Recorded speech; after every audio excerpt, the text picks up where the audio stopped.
สวัสดีครับพวกเรานักเรียนโครงการห้องเรียนพิเศษ SMGE โรงเรียนปากช่องตัวแทนจากประเทศไทยครับอยากสุขภาพดีต้องออกกำลังกายแต่เคยไหมครับหลังจากออกกำลังกายหรือเล่นกีฬาแล้วเกิดอาการปวดบวมหรือบาดเจ็บบริเวณกล้ามเนื้อโดยวิธีหนึ่งที่นิยมใช้ในการบรรเทาอาการคือการประคบเย็นแต่ปัญหาที่พวกเราพบคือการใช้น้ำแข็งหรือเจลเย็นแบบทั่วไปสามารถรักษาความเย็นได้ไม่นาน เมื่อน้ำแข็งละลายหรือเจลหมดความเย็นผู้ใช้งานต้องเปลี่ยนอุปกรณ์ใหม่อยู่บ่อยครั้งทำให้ไม่สะดวกโดยเฉพาะผู้ที่กำลังบาดเจ็บและเคลื่อนไหวลำบากพวกเราจึงตั้งคำถามว่าเราจะสามารถสร้างเครื่องประคบเย็นที่ให้ความเย็นได้อย่างต่อเนื่องลดความยุ่งยากในการเปลี่ยนน้ำแข็งและช่วยบรรเทาอาการปวดกล้ามเนื้อได้หรือไม่สมาชิกในทีมจึงทำการออกแบบและประดิษฐ์เครื่องบรรเทาอาการปวดกล้ามเนื้อหรือ Automatic Cool Compression Machine ครับ โดยวิธีแก้ปัญหาพวกเราใช้กระบวนการ STEM S Science พวกเราศึกษาอาการปวดกล้ามเนื้อและหลักการประคบเย็นซึ่งความเย็นช่วยให้หลอดเลือดหดตัวลดการไหลเวียนเลือดบริเวณที่อักเสบและช่วยลดการนำสัญญาณประสาทจึงทำให้ความรู้สึกปวดลดลงแล้วพวกเราสร้างเครื่องนี้ขึ้นมาได้อย่างไรที่เทคโนโลยีพวกเรา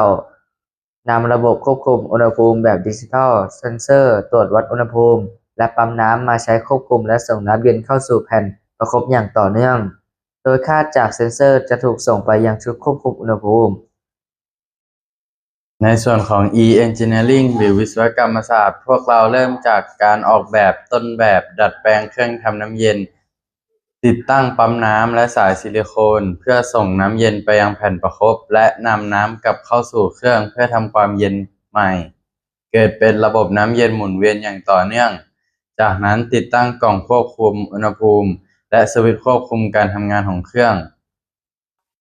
Mathematics พวกเราวัดอุณหภูมิแผ่นประคบใน10จุดตามช่วงเวลาวิเคราะห์ค่าเฉลี่ยของอุณหภูมิและเปรียบเทียบคะแนนความเจ็บปวดก่อนและหลังการใช้เครื่องด้วยเพนสเกลจากนั้นพวกเรานำเครื่องไปทดลองใช้จริงกับนักเรียนโรงเรียนปากช่องอายุ 13-18 ปีจำนวน50 คนผลการแก้ปัญหาพบว่าตลอดการทดสอบ35นาทีแผ่นประคบมีอุณหภูมิเฉลี่ย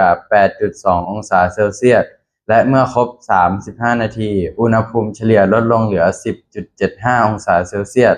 ซึ่งแสดงให้เห็นว่าอุณหภูมิมีการเปลี่ยนแปลงน้อยมาก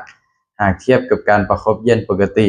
ที่สำคัญผู้ใช้งานทั้งสองเพศมีความพึงพอใจต่อเครื่องโดยเฉลี่ยอยู่ในระดับพึงพอใจมากดังนั้นผลการทดลองแสดงให้เห็นว่าเครื่องที่พวกเราพัฒนาขึ้นสามารถสร้างความเย็นอย่างต่อเนื่องและมีแนวโน้มช่วยลดระดับความเจ็บปวดหลังการประคบเย็นได้จากปัญหาของน้ำแข็งที่ละลายสู่ระบบความเย็นหมุนเวียนอย่างต่อเนื่องลดปวดลดข้อจำกัดด้วยนวัตกรรมความเย็นอัตโนมัติ Automatic Cool Compress Machine ขอบคุณครับ